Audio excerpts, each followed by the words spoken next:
ہم ختم نبوت پر العالمين والعاقبة للمتقين والصلاة والسلام على سيد الأنبياء والمرسلين وعلى آله وأصحابه أجمعين إلى يوم الدين. أما بعد فأعوذ بالله من الشيطان الرجيم. بسم الله الرحمن الرحيم. يا أيها الذين آمنوا اتقوا الله وكونوا مع الصادقين. وقال الله سبحانه وتعالى واصبر نفسك مع الذين يدعون ربهم بالغداة والعشي يريدون وجهه إلى آخر الآية. صلى الله عليه وسلم. واجب التکریم بزرگوں اور میرے عزیز دینی بھائیوں، الحمدللہ ثم الحمدللہ، آج اس مسجد جعفر بن عبدالعزیز میں حلقہ آزاد نگر شبیر نگر میں ہر بدھ کو پابندی سے جو ہفتے واری ذکر کی مجلس منعقد ہوتی ہے،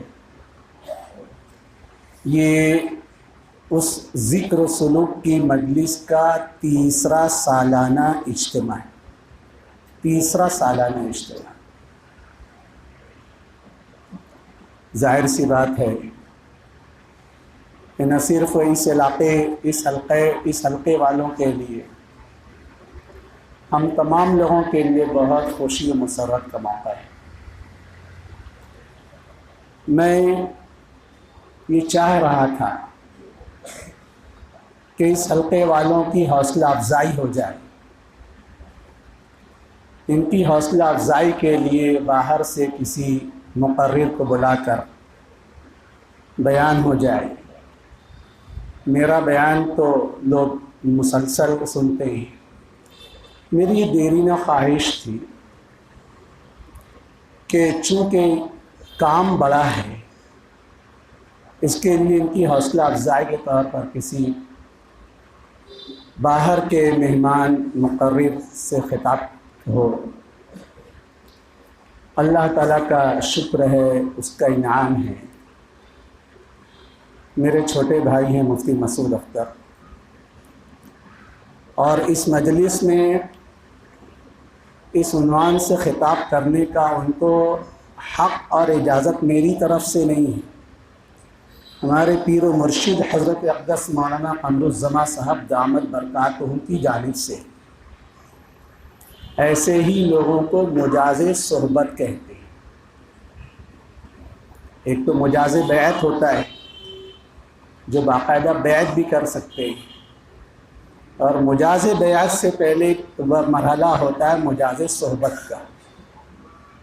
مجاز صحبت کا مطلب یہی ہوتا ہے، وہ بیان کر سکتے ہیں، تقریر کر سکتے ہیں، دینی رہبری رہنمائی کر سکتے ہیں.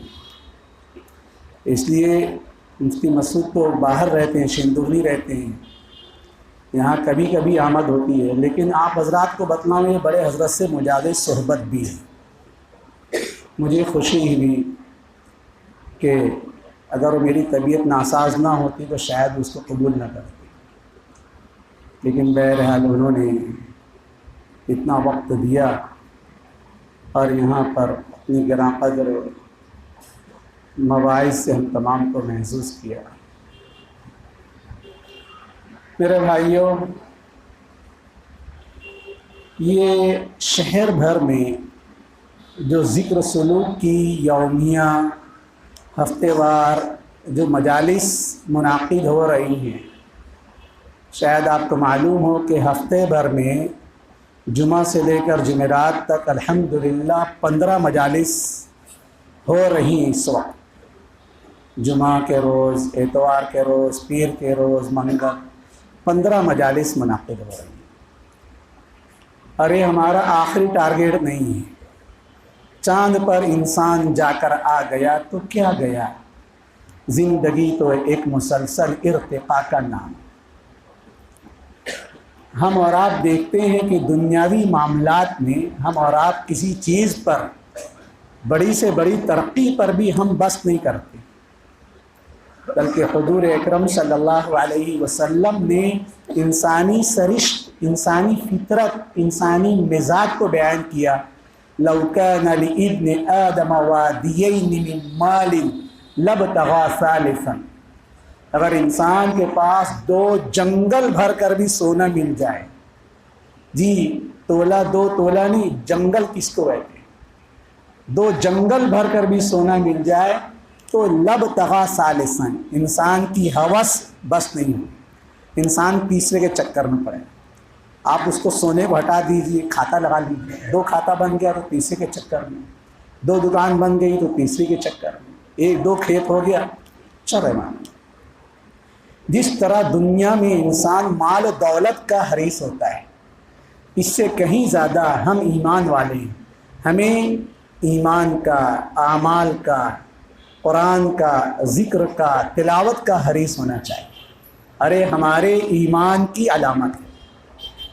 اس لیے میں عرض کر رہا ہوں کہ اس وقت یہ جو مجالس، ذکر کی مجالس جو ہو رہی ہیں اور مستقبل میں بھی اس کو اور بڑھانا ہے، یہ اس کی دو رخ ہیں۔ ایک تو فضیلت کی چیز ہے، اور فضیلت ہم اور آپ ہمیشہ سنتے ہیں، حضرت شیخ الحدیث مولانا زکریا صاحب رحمۃ اللہ علیہ نے فضائل اعمال میں فضائل ذکر لکھا ہے، اور فضائل ذکر کو سب سے زیادہ مفصل لکھا ہے۔ اس میں آپ دیکھیے کتنے فضائل حضرت نے بیان فرمائے۔ لیکن اس وقت میں آپ کے سامنے بتلانا چاہتا ہوں کہ یہ ذکر کی مجالس، یہ ذکر کا اہتمام، یہ ہمارے لیے فضیلت کے ساتھ ساتھ ہم سب کی ضرورت ہے، ہم سب کی ضرورت ہے۔ کیوں؟ اس کی ایک وجہ تو میں ایک حدیث میں اکثر، ابھی وہی حدیثیں اکثر مجالس میں سناتا ہوں۔ حضور اکرم صلی اللہ علیہ وسلم نے ارشاد فرمایا، من عجز منکم عن اللیل ان یکابدہ وجبن بالعدو ان یجاہدہ وبخل بالمال ان ينفقہ فلیکثر ذکر اللہ۔ حضور اکرم صلی اللہ علیہ وسلم نے ارشاد فرمایا کہ جو شخص رات بھر جاگ کر عبادت کرنے سے عاجز ہو، پوری رات عبادت نہیں کر سکتا، بزدل اتنا ہے کہ دشمن سے مقابلہ نہیں کر سکتا، کنجوس اتنا ہے کہ مال دولت خرچ نہیں کر سکتا، مطلب اس کے اندر نیکی کی کیپیسٹی ڈاؤن سے ڈاؤن ہے، تو اب اس کے اندر نیکی کی اسپیڈ کیسے بڑھے؟ اور یہ بطور ایگزامپل، بطور مثال کے 3 چیز بیان فرمائی، رات بھر جاگنا، اللہ کے راستے مال خرچ کرنا، اور دشمن سے مقابلہ کرنا، یہ بطور۔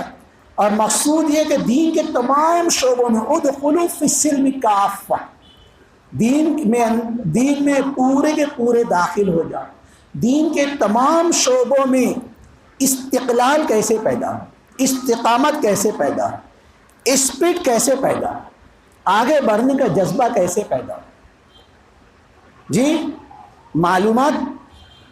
معلومات کی بات تو بہت ہے، لیکن معلومات اصل نہیں، معلومات معمولات میں تبدیل ہوں۔ یہاں پر معلومات سے زیادہ معمولات ہیں، نقوش سے زیادہ نفوس ہیں، اقدام سے زیادہ اقدام ہیں۔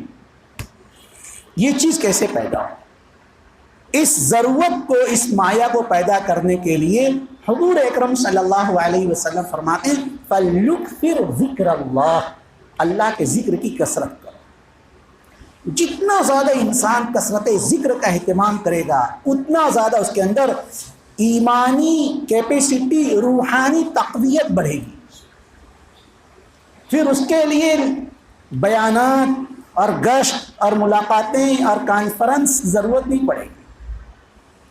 پھول کی پتی سے کر سکتا ہے ہیرے کا جگر، مرد ناداں پر کلام نرم و نازک بے اثر۔ جب دل پر محنت ہوئی ہوتی ہے تو ایک جملہ انسان کی تقدیر کو بدلنے کے لیے، انسان کے دل کی دنیا کو بدلنے کے لیے ایک جملہ کافی ہوتا ہے۔ آج امت کے اندر جو عملی بے حسی، عملی اقدام ختم ہو رہا ہے، اس کو جلا بخشنے کے لیے ضروری ہے کہ کثرت ذکر کا اہتمام کیا جائے، کروایا جائے۔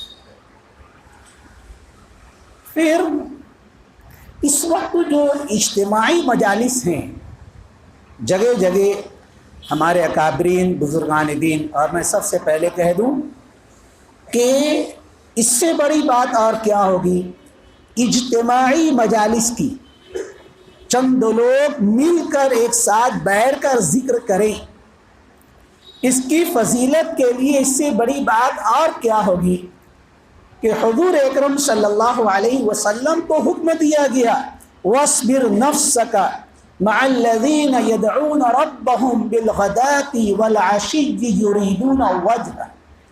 اے نبی صلی اللہ علیہ وسلم، آپ اپنے آپ کو ان لوگوں کے ساتھ بیٹھنے کا پابند بنائیے جو صبح شام اپنے رب کو یاد کرتے ہیں۔ سوچی کتنی بڑی بات، پوری دنیا کو حکم دیا گیا حضور کے ساتھ بیٹھیں، حضور کے جلو میں رہیں، لیکن مجالس ذکر کی فضیلت کے لیے اس سے بڑی بات اور کیا ہوگی کہ حضور کو کہا گیا کہ آپ اپنے آپ کو ان لوگوں کے ساتھ بیٹھنے کا پابند بنائیے۔ اور بات سن لیجئے، حضور سے زیادہ عملی پیکٹر، عملی کردار کی ذات بابرکات کون ہو سکتی؟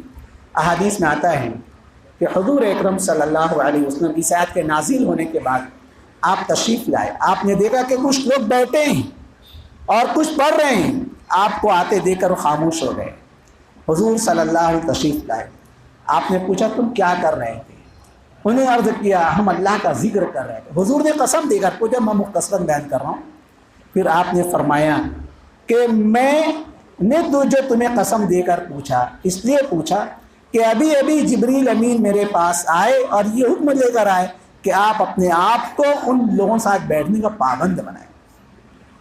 اس لیے میرے بھائیوں، اجتماعی مجالس ذکر، اس سے بڑی فضیلت اور کیا ہوگی؟ حضور اکرم صلی اللہ علیہ وسلم خود فرماتے ہیں کہ میں ایسی جماعت کے ساتھ بیٹھوں، جماعت کس کو کہتے ہیں؟ میں ایسی جماعت کے ساتھ بیٹھوں جو فجر کی نماز کے بعد سے طلوع آفتاب تک اللہ کے ذکر میں مشہور رہے، یہ مجھے دنیا کی تمام چیزوں سے زیادہ بہتر ہے۔ یہ مجلس ذکر کی فضیلت ہے۔ یہی وجہ ہے کہ صحابہ کرام، تابعین اور تابع تابعین الی یومنا ھذا، آج تک اکابر علماء کرام بزرگان دین کے یہاں مجالس ذکر کی خاص اہمیت ہے۔ حضرت شیخ الحدیث مولانا زکریا صاحب رحمۃ اللہ علیہ نے اخیر زمانے میں، آپ نے زندگی میں زیادہ سفر نہیں کیا، لیکن اخیر عمر میں آپ نے بلاد بعیدہ کا سفر کیا، لمبے لمبے اسفار فرمائے، اور فرمایا میں یہ چاہتا ہوں کہ جگہ جگہ ذکر کی مجالس قائم۔ یہ ہمارے بزرگوں کی فکر ہے۔ اور اس وقت ہم پر جو حالات ہیں، حالات بس آپ حالات کہہ لینے دیجئے، مجھے اس کو کہنے مت دیجئے، یہ جو بھی بیماری کے حالات ہوں، مندے مندوالے کے حالات ہوں، اللہ کی ناراضگی کے حالات ہوں، ان حالات میں مجالس ذکر کا اہتمام کتنی زیادہ مفید اور فائدہ مند ہے، میں اس بات کو بیان کرنے کے لیے ایک عام واقعہ سناتا ہوں۔ حضرت امام ربانی مولانا رشید احمد گنگوہی رحمۃ اللہ علیہ، ان کی خانقاہ تھی، بہت سارے لوگ آتے تھے وہاں پر۔ ایک مرتبہ حجت الاسلام بانی دارالعلوم دیوبند حضرت مولانا قاسم صاحب نانوتوی رحمۃ اللہ علیہ حضرت کی خانقاہ میں تشریف لے گئے، حضرت کی خانقاہ میں تشریف لے گئے۔ حضرت کی خانقاہ میں وضو بنانے کے لیے مٹی کے لوٹے تھے، اس زمانے میں یہی تھا، مٹی کے بہت سارے لوٹے رکھے ہوئے تھے، لوگ ان لوٹوں سے پانی لیتے، وضو بناتے۔ حضرت مولانا قاسم صاحب نانوتوی رحمۃ اللہ علیہ نے ایک لوٹا لیا اور اس لوٹے سے پانی لے کر آپ نے وضو بنایا۔ جب وضو بنایا، کلی کیا تو پانی کڑوا لگ رہا تھا، پانی کڑوا لگ رہا تھا۔ حضرت نے سوچا ممکن ہے، حضرت نے دوسرے لوٹے سے لے کر وضو بنایا تو دوسرے لوٹے کا پانی ٹھیک تھا، تیسرے کا بھی ٹھیک تھا۔ وہ ایک مخصوص لوٹا تھا، دھیان دیجیے، ایک مخصوص لوٹا تھا کہ جس سے جب پانی لے کر وضو کیا جا رہا تھا تو پانی میں کڑواہٹ پیدا ہو رہی۔ حضرت مولانا قاسم صاحب نانوتوی رحمۃ اللہ علیہ، یہ ہمارے اکابرین تھے، صرف علم و معرفت کے چراغ نہیں تھے بلکہ کیفیات کے بھی جامع تھے۔ جی، قاسمیت دنیا میں جو چل رہی صرف علم کی بنیاد پر نہیں چل رہی بلکہ علوم کے ساتھ ساتھ معرفت، نسبت۔ جی، حضرت مولانا قاسم صاحب نانوتوی رحمۃ اللہ علیہ نے وہ لوٹا حضرت گنگوہی کی خدمت میں پیش کیا۔ کہا حضرت سب لوٹے سے پانی لے کر وضو بنا رہا ہوں تو پانی ٹھیک لگ رہا ہے، لیکن اس ایک لوٹے سے جب میں پانی لے کر وضو کر رہا ہوں تو پانی کڑوا لگ رہا ہے۔ جی، حضرت نے فرمایا ٹھیک ہے رکھو۔ حضرت نے سب حاضرین خانقاہ کو جمع کیا، بھائی سب جمع ہو جاؤ، بیٹھے ہو یہاں پر۔ اس وقت ہمارا جو عمل ہے یہ ان حالات کا حل ہے۔ اس عنوان کو پیش نظر رکھیے اور اس واقعے کو سنیے۔ مجھے معلوم ہے آپ لوگوں میں سے کسی کو اعتراض ہوگا کہ یہ پانی کی کڑواہٹ صرف حضرت نانوتوی کو سمجھ میں آتی تھی، دوسروں کو کیوں نہیں سمجھ میں آتی تھی؟ تو ہر کسی کو وہ منہ بھی تو چاہیے۔ جی، ہر کسی کو وہ منہ بھی تو چاہیے۔ وہ تو حضرت نانوتوی کا مقام تھا۔ اللہ اکبر۔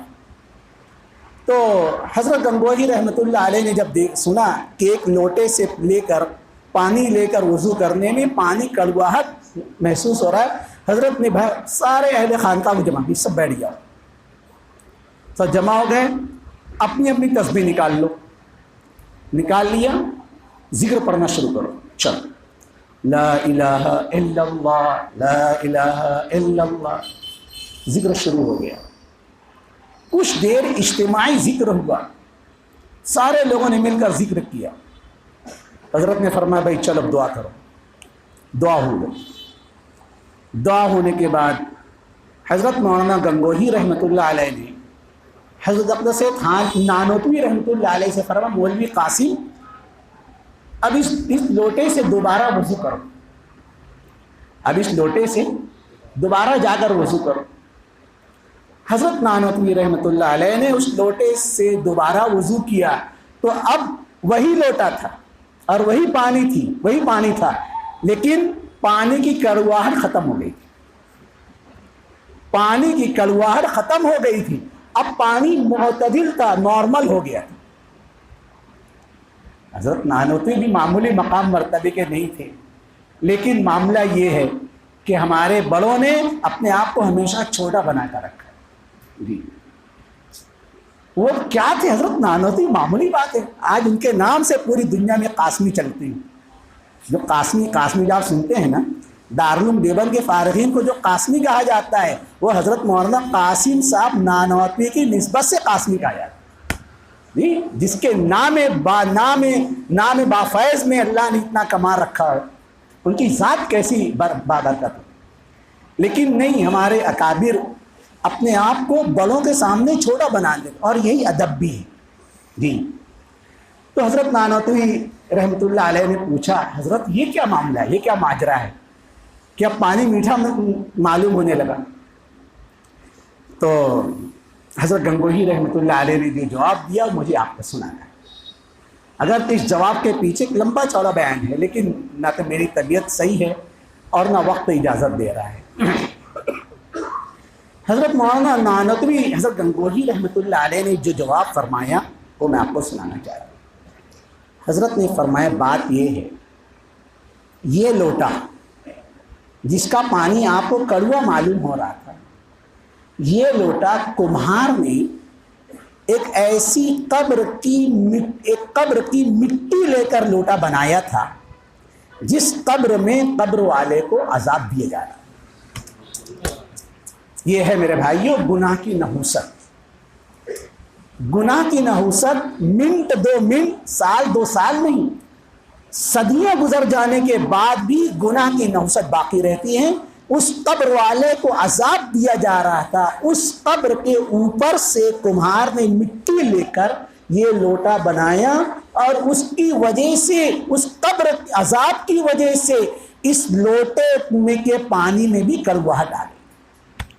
گناہ کی نحوست، اس کی وجہ سے تمہیں اس کا پانی کڑوا محسوس ہو. پھر یہ جو ذکر کی مجلس ہوئی، یہ جو خانقاہ میں، اور خدا کرے کہ یہ چیز خانقاہ تک محدود نہ رہے، یہ ہر شخص کی ضرورت ہے. ہر مجلس، ہر مسجد، ہر مدرسے، ہر مکتب، ہر گھر، ہر مرد، ہر عورت، ہر بچے، ہر بوڑھے، ہر جوان تک اللہ کے نام کی گونج ہو جائے، یہ ذکر کی مجالس کی محنت ہے. تو یہ جو ذکر کی مجلس ہوئی اور ذکر کے بعد جو دعا ہوئی، اس ذکر کی مجلس اور دعا کی برکت سے اللہ تعالیٰ نے اس قبر والے کے اوپر سے عذاب قبر ہٹا دیا. اس قبر والے کے اوپر سے عذاب قبر ہٹا دیا، اور اس کے بعد اس کا اثر فوری طور سے اس قبر کی مٹی کے بنے ہوئے لوٹے میں آیا کہ اب اس کا پانی جب تک کڑوا محسوس ہو رہا تھا وہ بھی میٹھا محسوس ہونے لگا. یہ ہے میرے بھائی.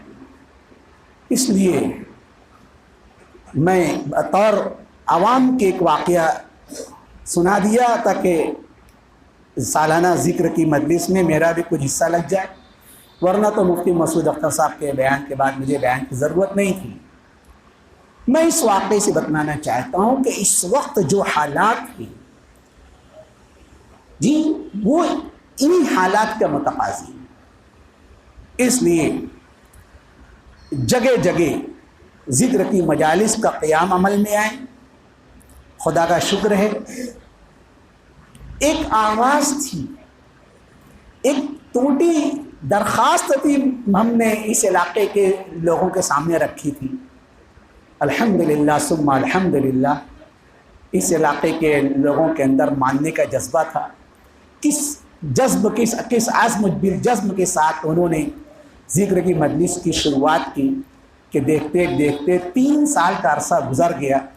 الحمدللہ پابندی کے ساتھ ہر بدھ کو ذکر کی مجلس ہو رہی ہے، ساتھی بڑھ رہے ہیں، اور بطور کارگزاری کے جیسے جیسے ذکر کی مجالس سے لوگوں کا تعلق بڑھ رہا ہے، الحمدللہ زندگیوں میں تبدیلی بھی آ رہی ہے، زندگیوں میں انقلاب آ رہا ہے، اعمال کا اہتمام ہو رہا ہے. اس بنا پر ہم اور آپ اس بات کے پابند ہیں کہ حالات کا رونا ہم نہ روئیں. توحید کے پابند، نباتات و جمادات، مومن فقط احکام الہی کا ہے پابند. حالات جیسے بھی ہوں، اور سن لیجئے یہ حالات جو اس وقت دوبارہ سے پلٹی کھا رہے ہیں، یہ حالات آگے اور بد سے بدتر ہو سکتے ہیں، لیکن ہمیں حالات کا شکوہ نہیں کرنا ہے. ہمیں اللہ تعالیٰ نے یہ ذکر دیا ہے، یہ نماز دیا ہے، یہ دعا دیا ہے.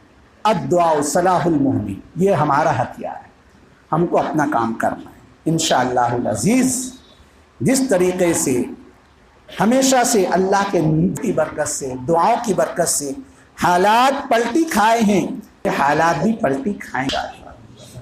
ہمیں مایوسی کا شکار نہیں ہونا ہے جی، اور ابھی سے اپنی تندی بنا، اپنی محنت کو بتلانا ہے، اپنی طلب صادق کو بتلانا ہے. رمضان آنے سے 1 مہینہ پہلے سے ابھی سے ہم کو اللہ کے سامنے رونا ہے، دھونا ہے.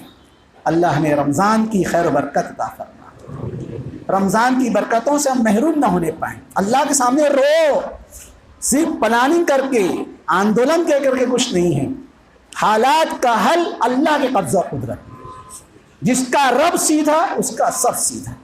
ہم اللہ کے آگے روئیں، اپنی طلب صادق کو پیش کریں، اللہ ایسے حالات پیدا کر دے گا کہ یہ آن لاک ڈاؤن لاک سب اللہ تعالیٰ ختم فرما دیں گے۔ خدا کے لیے کیا مشکل ہے، لیکن کب؟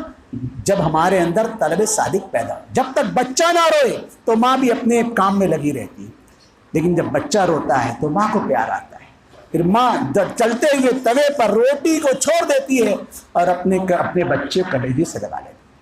ہمیں اپنی طلب صادق کا اظہار کرنا ہے۔ ابھی سے رمضان شریف کے اعمال معمولات، نمازوں کی پابندی، قرآن کی تلاوت، ذکر کی کثرت، دعاؤں کا اہتمام، انشاءاللہ العزیز اللہ تعالیٰ ہماری طلب صادق کو دیکھ کر ضرور اللہ تعالیٰ حالات کو اللہ سازگار فرمائیں گے۔ خدا کے لیے کچھ مشکل نہیں ہے۔ وما ذالک علی اللہ بعزیز ان ذالک علی اللہ یسیر۔ آج الحمدللہ حلقہ آزاد نگر کے جو سالانہ ذکر سلوک کا جو اجتماع ہوا، اس اجتماع سے ہم سب یہاں سے یہ عزم، یہ ارادہ لے کر کے جائیں کہ شہر بھر میں جہاں جہاں ذکر کی مجالس ہو رہی ہیں وہاں پر ہم اپنی ذات سے شرکت کریں۔ اور ابھی بہت سارے علاقے ایسے ہیں جہاں پر مجالس نہیں ہیں، ان محلوں کے حضرات سے احباب سے درخواست ہے کہ اپنے اپنے علاقوں میں ہفتے میں ایک دن ذکر کی مجلس کس طرح عمل میں آئے، آپ اس کی فکر یہاں سے لے کر جائیں گے۔ آپ ہم سے مشورہ کیجئے، آپ ہم سے تعلق کیجئے، ہم آپ کی رہبری کریں گے، ہم آپ کا ساتھ دیں گے، لیکن پورے گاؤں بھر میں، ہر محلے میں، ہر علاقے میں ذکر کی مجلس شروع ہو اور لوگ ذاکر شاغل بنے۔ میرے بھائیوں، ہم کو کچھ نہیں کرنا ہے، ہم کو کچھ نہیں کرنا ہے، ایک چراغ لبے سڑک جلا دینا ہے۔ ہمیں موت آئے گی، ہم مر کر اپنی قبروں میں چلے جائیں گے، لیکن ہماری محنت سے جتنے لوگ ذاکر شاغل بنیں گے ان سب کا ثواب انشاءاللہ ان کو بھی ملے گا، ہم کو بھی ملے گا انشاءاللہ۔